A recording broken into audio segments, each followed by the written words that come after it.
Ruth chapter 1. In the days when the judges ruled in Israel, a severe famine came upon the land. So a man from Bethlehem in Judah left his home and went to live in the country of Moab, taking his wife and 2 sons with him. The man's name was Elimelech, and his wife was Naomi. Their 2 sons were Mahlon and Chilion. They were Ephrathites from Bethlehem in the land of Judah.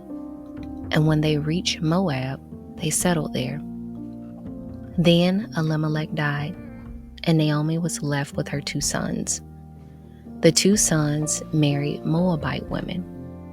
One married a woman named Orpah, and the other a woman named Ruth. But about 10 years later, both Mahlon and Chilion died. This left Naomi alone without her 2 sons or her husband. Then Naomi heard in Moab that the Lord had blessed his people in Judah by giving them good crops again.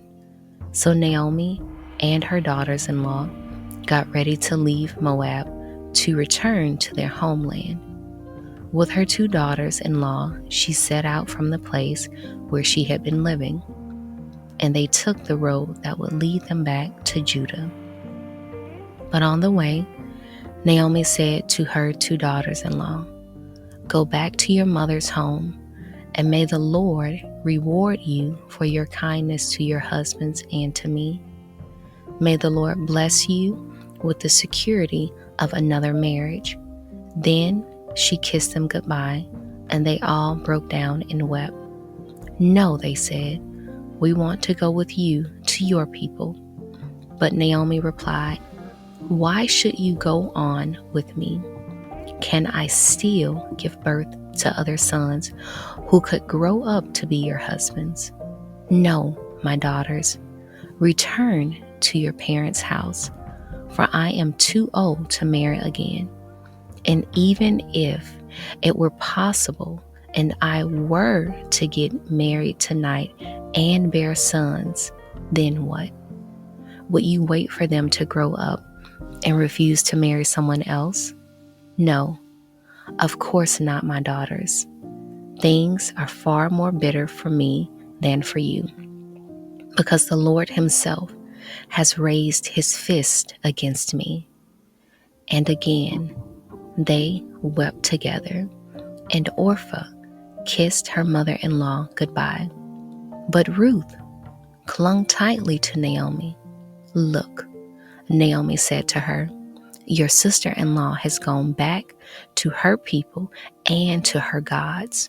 You should do the same." But Ruth replied, "Don't ask me to leave you and turn back. Wherever you go, I will go. Wherever you live, I will live.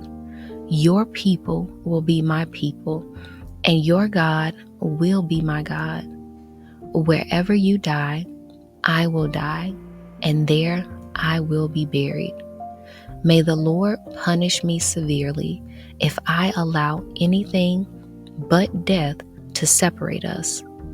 When Naomi saw that Ruth was determined to go with her, she said nothing more. So the 2 of them continued on their journey.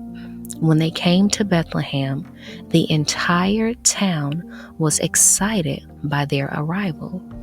"Is it really Naomi?" the women asked. "Don't call me Naomi," she responded. "Instead, call me Mara, for the Almighty has made life very bitter for me. I went away full, but the Lord has brought me home empty. Why call me Naomi when the Lord has caused me to suffer, and the Almighty has sent such tragedy upon me?" So Naomi returned from Moab, accompanied by her daughter-in-law Ruth, the young Moabite woman. They arrived in Bethlehem in late spring, at the beginning of the barley harvest. Amen.